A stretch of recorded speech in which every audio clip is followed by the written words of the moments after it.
Salaamu calaykum waraxmatullaahi wabarakaatu dhammaan walaalahayga Soomaaliyeed ku soo dhawaada channelkayga Yusra Media bacda salaan qiimo iyo qaayo mudan walaalayaal maanta ka raali ahaada codkayga xiran waan caburanahay ogeysiis intaas dheeriya waxaan doonayaa maanta walaalahayga qaaliga inaan qodob nila wadaago qodobkaas oo ah mid aad muhiimad u leh haddaan insaan nahay dunida ku nool noocan doonaba aan ahaano meeshaan doonanaba aan ka soo jeednay laakiinse qodobkaas doorashadiisa uu aad culays u leeyahay nolosheenana inta muhiimada uu ka qayb qaato taasoo ah inaad yeelato lamaane kugu wacan nolosha ee kula wadaaga nolosha rasmiga doorashada lamaanaha waxaa ka horeyso walaalayaal qaali barashada lamaanaha mustaqbalka taasoo aan doonaya inaan u kala qaybiyo marna markay dadka insaanka isbartaan oo hasaawayaan oo ay meel wada dhexdhigayaan ay tahay qaybteeda qaybta kalena ay tahay markii labada qofood ay guur dhexmaro nolol rasmiya la doonaya inay isla wadaagaan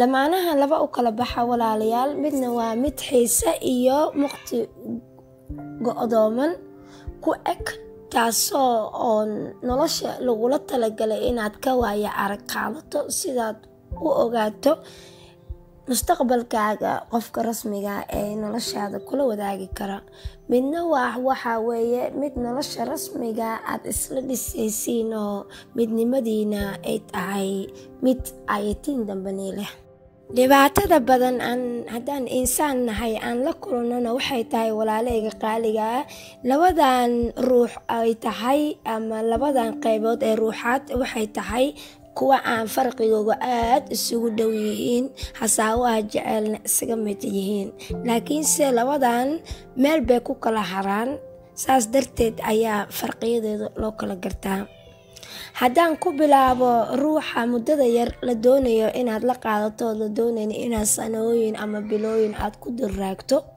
waxa weeye qofkan wuxuu leeyahay laba wajigood wajiga koowaad uu yahay walaalahayga qaaliga uu kala mid yahay ruuxa ayatiinkay nolosha wacan aad la wadaagayso ay iskala mid yihiin waxay tahay qofkan waa ku farxad geliyaa waa kula kaftamaa waa kulkolkooliyaa eryo macaan buu ku yiraahdaa qofkan wuxuu falanqeeyaa ama ogaasho uu kaa weydiiyaa su-aalo noloshaada waxay hadeertaan aad soo mooday waxaa hadeertaan tahay waxaad mustaqbalka filanayso qofkan wuxuu isaga kaa dhigaa qof mustaqbalkaaga doonayo inuu kula mid qaato qofkan wuxuu kuu hudaa cimaamada ama maro uu kuu hudaa maaskar aan u naqaano luqada qalaad ay isbarashada xiisaha leh ee ogaashaha ku dheeran tahay qofkan oo raba ugu dambeyn inuu ka ogaado wax walba aad gudda iyo waxaad gasho markuu intaas kugu soo hubsado qofkan wuxuu sameynayaa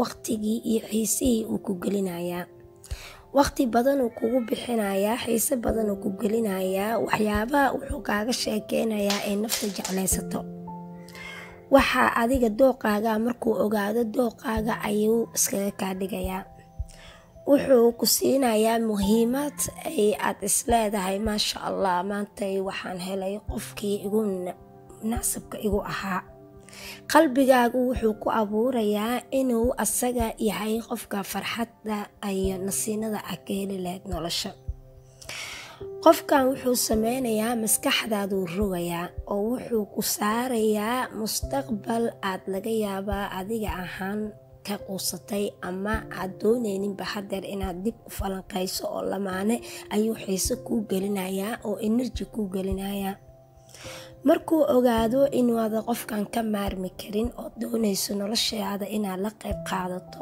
ood rabtid markaas inay kaftankii iyo shukaansigii iyo jeceyl abuuridii aad ka soo baxdeen oo la doonayo nolosha dhabtaa inaad isla qaadataan wuxuu sameynayaa qofkan weji labaad uu ku tusinayaa wejigaas oo ah ugu hor ahaantii inuu waqtigiisa kaasoo go'doomiyo oo kaa meermeereysto asoo noloshiisa aad ogtahay aad ka warhayso in waqtiyada maalmeedkiisa siduu u hago oo haddana waxyaalo dheeraada ada u baran kuu sameynayaa. wuxuu sameynayaa jiro aanan jirin waa kuu sheeganayaa, ciladaad aan jirin waa ku jeebka gadaaluu kaaga soo bixinayaa. waxyaabo ay dadad uunan markaas daneyni jirin ama noloshiisa aan qayb ka lahayn markii aad isbaranayseen ayuu soo dhexgelinayaa. siduu waqtiga adiga maaha dadkaas inuu waqti gelinaya, adiga waqtiga uu kula qaadan lahaa dibdhac ugu sameeyo oo xiriirkiina u yareeyo. falankeeduu qabanayaa. wuxuu sameynayaa sheekooyinkii xiisaha lahaa ayuu dib kaaga dhigayaa oo kaa goosanayaa. sheekooyinkii adinka midnimadiina ku dheeraneed ayuu wuxuu sheeko guud oo qaasaa aan ahayn uu ka dhigayaa. kaftamadiina ayuu wuxuu gelinayaa su'aalo iyo xasaasiyad iyo dagaal horjoogta ah oonan isla fahmaynin. su'aalihii caadiga uu kaaga jawaabi jiray markaad doonaysa inaad wax ka ogaato noloshiisa wuxuu qalqal uu kaa gelinayaa. wuxuu kugu soo koobayaa miyaadan igu kalsooneen, miyaa sidaan kuu sheega aad aaminsanayn, miyaanan ahayn qofkaaga jaceylka. adiga su'aalihii ayuu su'aalo kugu jawaabayaa. su'aalaha qaarkoodna waa ismaahinayaa. wuu ogsoon yahay inaad jeclaatay, wuu ogsoon yahay inaad nolosha rabta inaad la qaybsato, laakiinse qofkaa ma doonayo noloshiisana inuu kaa bixiyo. maxaa yeelay wuxuu doonayaa waqtigiisa baagamuudada uu yahay, ama uu doonayo hasaawaha iyo qosolkii qaraaxada uu doonayo inuu kula qaato. waqtigiisa muhiimada ahna wuxuu doonayaa meelo kale inuu usoo bixiyo. sidoo kale wuxuu sameynayaa inuu ciladooyin kuu yeelo adiga nafsi ahaan, uu kaaga dhigo qof istirabo badan, qof nooc kale ah, weji kaleu kuu yeelayaa, qof dhib badan, qof aanan nolosha lala fahmi karin. ciladahaas uu midba midda kale uu kuu sheegay, laakiinse adiga aadan meel saari karin ood waxaad isku taqaana aadan ahayn. waxaa dhici doontoo kale inay al-uutamo dagaal iyo rabsho uu kusoo koobmo. dagaalkaas oo rabshadaas uu ka dhigayo mid adiga aad sido, laakiinse run ahaantii ay tahay xiriirkii lamaane uu asaga hadba siduu geedka caleentiisa u googoynayay uu noqday mid qodxaa oo laamihiisa kaliya ay laalaadaanoon caleemo la-aan iyo qurux la-aan ay tahay. quruxdiiyo caashaqa ka qaadayaa, wuxuu ka qaadayaa midnimadii uu fogeynayaa. markasta wuxuu kaaga dhigayaa, uu ku dareensiinayaa inaad kasii fogaatay. wuxuu ku dareensiinayaa inaadan qayb noloshaada aanad ka lahayn.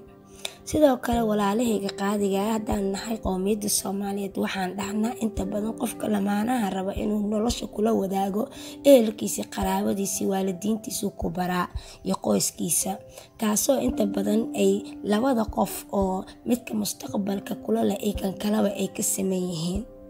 waa ku barayaa intii xad ah, laakiinse barasho unbay ku ekaanayo, cidda kama matahid, kamana mid noqon doontid. kuguma faano oo kuguma xarakoodo dadka asaga uu ku barana. ma doonayo inaad xiriir la yeelato, taasoo dadka ay arkayaan hadhooti ama uu fashilmaayo qofkaas beenihiisa uu diidayo sidoo kale qorshaha noloshiisa inaad wax ka ogaato. lamaanahan hadduu kaa fog yahay iyo hadduu kula meel degan yahay oo kuu dhow yahay waa isku mid dabeecadiisa, taasoo ay ka siman yihiin. waxay tahay kuwa xaysaha ku gelinayo muddada la rabo inaad ku haya aad qaadataan marayna saa la socotiin walaalahayga qaaliga. wuxuu doonayaa inuu wuxuu kaaga waramaa arrimaha saanan maanta soo yeelay, qofkaasaan shir la soo galay, waxyaabahaasaan nolosheeda soo qabsaday, laakiin ma aha waxuu adiga kaagala talashanayo ama uu kaaga qayb dhigayo. mar walba anaga ma jirtee aniga waayo qofka wax sameeyo. hadduu ehelkiisa shir la soo yeesho anaa la soo yeesho ku leeyahay, hadduu shaqadiisa isbedel kula sameynay anaa sameeyo ku leeyahay. wax walba waa aniga adiga. wax hadaad ka codsato adiga ku farax gelinaya adinkana isku kii soo dhaweynayo kaaga cadag jiidayo wuxuu ku leeyahay ma yar suurtagal ma aho meel hebelan balan ku leeyahay ama sidaas arinteeda u qorsheysan tahay mar kale nooga dhig dib dambe kugu soo hadal qaadi maayo markaad adiga ku soo hadal qaado balantii aa wada gasheen goortay dhici doonto ama farxadiina mar uu munaasabad wax kula sameyn doonana wuxuu ku leeyahay waa imaan doontaa insha Allah oo dib uu kugu dhigi doona ka raali ahoo maana iloobin laakiinse waa imaan doontaa ayuu ku leeyahay qofkaan cagajiid badan kugu sameynaya inta badanna insaanka ay qorshahaas aad ugu dhacaan oo ugu kufaan haddaan insaan nahay maxaa yeelay dadka noocaas ah waxay sameeyaan leenka ama xiriirka ay marna adkeeyaan marna dibciyaan qofka markaad doonteenis inaad aragtay inuu noloshaada qayb ka qaadanaynin oo farxad ku gelinaynin aad aragtay inuu kaasii jeedo adigana wuxuu kugu sameynaya ku baraarugsan tahay wuxuu kugu sameynaya walaalahayga qaaliga inuu dib dhac cilooyin adig kugu hago uu ku dhaho ma idoonaysid inaa iga fogaataa rabtaa xiriirkeena anaa nacab ii qabtaa anaana kaa maarmi anaa ku jecel iyo sheekooyin waxaas la mid ah wuxuu sameynayaa soo jiidasho uu markasta xiriirka kaliya xagga xiriirka uu adkeeyo laakiin aan ficil dhabaa aanan jirin markuu arkay inaad degtay oo arintii uu kugu qanciyana meeshiisii arintii kasii bilaabaya inta badan dad waxaa arkaysa 5 sano 6 sano ugu maximum ugu badnaan ilaa iyo sanad ilaa 2 sano isla raaga laakiinse halkaas ay ultimo ka cadaato qofkaas inuuna mustaqbal la lahayn waqtigoodana ay isaga qasaariyeen walaalahey qaaliga haddaan hore u sii socdoona la falanqeeyo arinta lamaanaha dhabta ee caashiqa dhabta ku hayo oo mustaqbalka dhabta ee nolosha ku hayo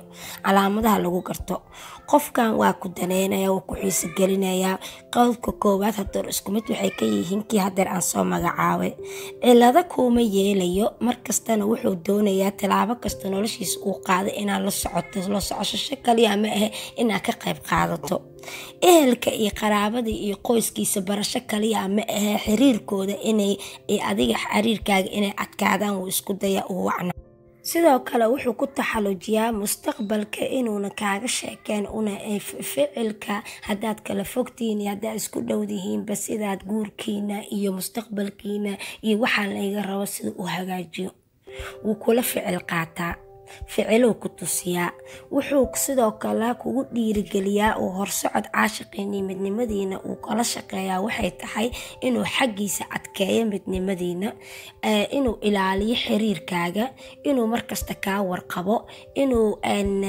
waqtiyada hasaawaha kugu dheereeyo inuu su-aalo noloshaada ku weydiiyo inuu waxyaalaha xasaasiga kaa dhooro inuu damiirkaaga iyo dadnimadaada aada u kubciyo inuu qalbiga kuu dhiso oo markasta kuu dejiyo waxa adiga ku qanacsan tahay uu kuu sameeyo xataa ficil ahaan sidoo kale wuxuu kugu xiisa geliyaa waxyaalaha farxadda kuu sameynayo ama ha yaraato ama ha weynaato waxyaalo wuxuu kuu sameynayaa ku farxad geliya sidii adinka midnimadiina aan shaki iyo xasaasiyad iyo wax kalsooni dariya ayna soo dhexgelin xaggiina waxa kale uu sameeyaa waxay tahay ficilo wuxuu sameeyaa adiga asaga noloshiisa uu ku hagaajinayo taadana uu ka qayb qaadanayo wuxuu murugtana waa kula qaybsadaa jiradana waa kula qaybsadaa markastana wuxuu isku taxalujiyaa inuu waqtigiisa muhiimada adiga ku siiyo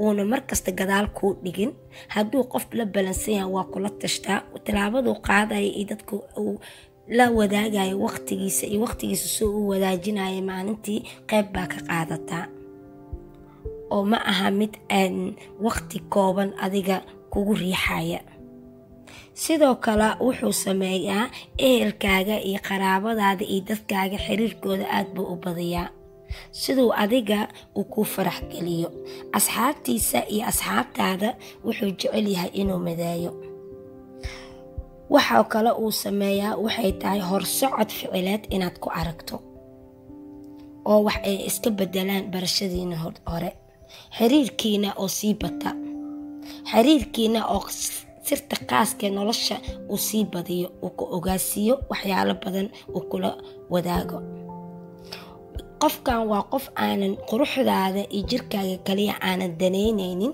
oo daneynaya, ama maalkaaga aan daneyneynin kaliya oo daneynaya midnimadaada iyo qalbigaaga ku jecel inuu ku weheshado oo ku farxad geliyo.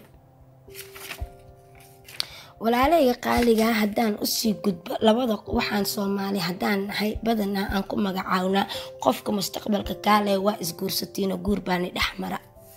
laakiin run ahaantii taas way ka duwan tahay. qofka asagoon saaxiibtinimo kaliya kaa rabin oo guurni dhexmaray uu ahaan karaa qodobadan soo socdana yeelan karaa. taasoon doonaya ayadana laba mid inaan u kala qaado. midna waxaa weeye wuxuu kuu guursadaa dan qaasa oo adiga kaa leeyahay. wuxuu doonayaa inuu wixiisa asaga qaaska u ah markasta kuu korqabsado. midna waxuu doonayaa inuu midnimadiina iyo wehel iyo galgacayl ku qabo ayuu guurka kugula wadaagaa. labadaas shaqsi ee u kala baxaan insaanka. mid waad isguursanaysiin oo marka ugu horeysa aad isku cusubtihiin aad kuu farxad geliyayo, waqtigiisa kula qaybsadaa, noloshiisa kula qaybsadaa, intuu jecel yahay inuu ku ogeysiiyo. run ahaantii waxay tahay walaalahayga qaaliga, markii muddo la isla noolaado waxaa dhacda inuu qofkan dad noloshiisa hore ku laabto wax yar oo noloshiisa hore daneeyo, oo hadduu nin yahay inta badan uu heerkiisa ka maqnaado uuna saas u dangelin. haddii ay naag tahayna inta badan ay asxaabteeda iyo ehelkeeda ku mashquusho. labadaas qof oo ficil ahaan waxay isku suubin jireen guriga ay isla degiin ama aqalka isla wadaagaan aas-aaska noloshooda mid uu midka kale gacanta ka bixiyo. qofkaas oo waxyaalaha uu kuu sameyn jira ku farxad geliya ama ay uu kugula qayb qaadan jira si uu nolosha kugu fududeeyo maalmeedkii uuna kuu sameyneynin. qofkaas oonan hadalkaaga tixgelin badan aana siineynin, oonan qiimo weyn kasoo qaadayn, haye waayahay insha allah iyo wax lamida uu kusoo koobayo. qofkaas oon hor u socod dhaqaaleedna nolosha soo gelineynin, hor u socod midnimana aana soo gelinayn. qofkaas oo gooni u socod noqdo banaanka markuu soconayo, oo hadduu kula bixi jiray cadar kadibna aana kula bixin. qofkaas oona dooneynin in lagu sawiro. qofkaas oo iska dhigaya qof kaligiis noola ah. qofkaas oo muhiimada qaybta noloshiisa siiya dad kala xiriirkay doonaanba hala ahaadaan hala yeelaashaanay. qofkaas oo adiga kalinimo ku dareensiinaya iyo cidlo. qofkaas oonan run ahaantii aanan kuu soo soocanin, dadna kaagala soo dhexbixin inuu adiga noloshiisa kula qaybto, laakiin uu doonayo qayb inaad ka mid ahaato inta noloshiisa asaga uu rabo. ama ha ahaato magac oo soo raaca uu rabo inay dadka ogaadaan inuu guur qofkan uu la wadaaga qof kale, ama ha ahaato qofkan uu doonayo weheluu leeyahay inuu wehel ahaan kuu haysto markuu kaligiisa yahay oo wuxuu qabto aanu jirin. ama ha ahaato ficilada ama shaqo banaanka inuu lacag kuu keeno ha ahaato u keento, ama gurigaas oo ka manaasibay sida cuntadiisa iyo nolol maalmeedkiisa aad u dabarta ha kuu guursaday, laakiin aan kuu guursan jacayl iyo qalbi uu asaga ku rabo. qofka labaad calaamadaha lagu garto oo qoyska wanaagsan iyo lamahanaha wanaagsanna waxay tahay walaalahayga qaaliga ah. haddaan hore usii qoto galo, qofkan oonan kaa xiisa dhacaynin markii aad isguursateen, xiisiya aad isku qabteen, weligiin aad isku qabayseen, la tashagii uu kula tashan jiray aanan weji cusub kuu keenin oo kula tashta. waxyaabaha noloshiisa kusoo biira aad qayb ka tahay haddaad kaaga raaligeliyo, waxaad raali ka ahayn uuna sameynin oo tashagii uu weli sameyn jiray markuu aad noloshiisa kusoo biirin uuna sameynin, oo haddeer markasta ku tashto inuu laba qofood yahay oo naf kalena ay ku xariirto. qofkan uu hadduu safar sameynayo ama dhaqaale meel ku bixinayo ama wax tubcinayo ama isbedel qoys uu sameynayo, markasta adiga kula tashta. qofkan oo noloshiisa maalmeedka qayb weynba adiga ku siiyo, laakiinse aana banaanka dadka kale la qaybsan. qofkan oo markuu doonayo inuu dadka kale inuu xiriir la yeesho taasoo muhiimad ah adiga raali ahaantaada aanan tilaabo qaadin. qofkan oo nolosha idil wax kasta uu sameeyaba tilaabo kasta uu sameeyo aad qayb ka tahay. qofkan oo kugu faana oo kugu xarakooda banaanka. qofkan oo jecel dadka asaga jecel iyo dadka u xiriirka khaaska ama xiriir guud ba hala lahaadee dadka uu macaamilka la leeyahay, shaqada ha ahaato, asxaabta ha ahaato, ehelka ha lahaato, dadkaas uu tixgelin weji fiican uu kaa tusiyo. uu jecel yahana inay markasta kaa warqabaan. dadka jecel khaasatan asaga xiriirka gooniga la lehna uu ku jeclaysiiyo dhan walbaba. uu tusiyo dadka inay adiga qayb asaga naftiisa ka mid ah inaad tahay. qofkaas oo markuu kaa taga telefoonada aana kuu dansanaynin, xiriirkaagana markasta kaa warqabay, intuu kaa maqayana walwal aad ku hayso. qofkan oo farxaddii iyo nolosha iyo riyadii aad ka midaysateen markasta dadaal ku bixiyo siduu u rumeeyo. walaalahayga Soomaaliyeed ee qaaliga ah fiidiyaan ilaga lab qayb qaadanayo, waxaa jirta marka labadan nooc ee dadeed inuu bilaadanka insaanka haddii xagga jaceylka la yiraahdo iyo lamaanaha aad dhib ugu tahay siduu u kala sooci lahaa, qiyaamo badanna mid uu ku wado midka kale. waxaa la doonayaa marka haddaad doonayso nolol fiican oo raas lahoo wanaagsan inaad calaamadahan iyo kuwo la mid ah haddaad ku aragto qofka aad la socoto inaadan hore ka boodin ood waqti siiso. haddii aad guur la wadaagtana aad kasii fiicano u dulqaadato, ilaahayna markaas ajirkuu kordhiyo. laakiinse inaadan muddo dheer kusii raagin. maxaa yeelay waxaa la yiraahdaa labada qof markay nolol wada qaadata ama isla hasaawaan midba midka kale u ekaadaa. mar walba mowqifkaaga iyo noloshaada sidaa tahay dabeeciyan qof wanaagsan haddaad tahay, waxaad iska ilaalisaa qof kale inuu ku bedelo qof xun kaa dhigo. waxaad iska ilaalisaa khiyaano inaad ku dhacdo xagga lamaanaha. maxaa yeelay khiyaano ilaahay raali kamana aha, khiyaanoolana inta badan nasiibaa u dambeyn doonto. walaalahey qaali, qofka waxaa la doonayaa marka inaad miisaanto.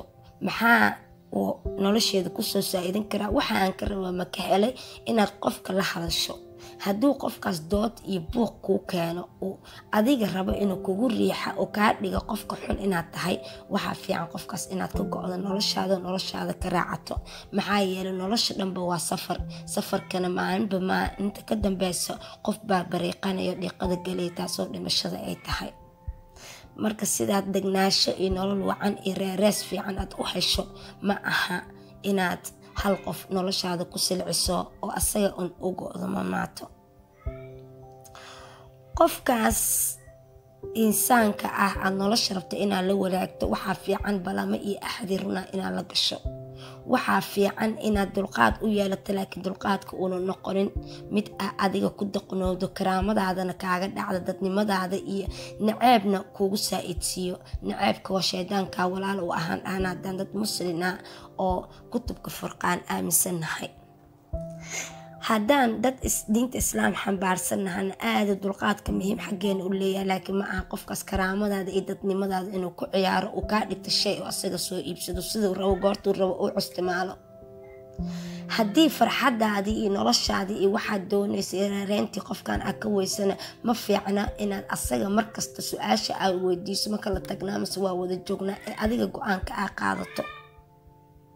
waxaad heli doontaa oo hubaala ilaahay hadduu kuu qoray aad duceysatana inaad qof adigoo kala ama waxa adiga u baahan tahayna aad ka helaysid, wuxuu asaga u baahan yahayna booskiisa aad u buuxinayso biidnillaahi kariim.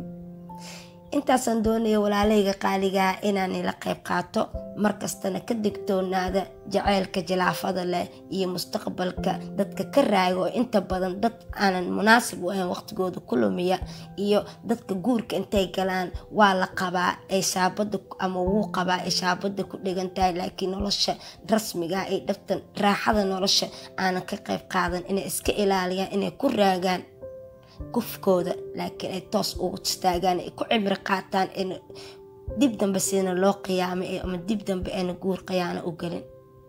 dhammaantiina waxaan iga tagayaa walaalahayga qaaliga salaanta ugu qiimaha iyo qaayaha badan. assalaamu calaykum waraxmatullaahi wabarakaatu. isku soo noqod xiiso leh iyo fiidiyowga dambe biidnillaahi kariim.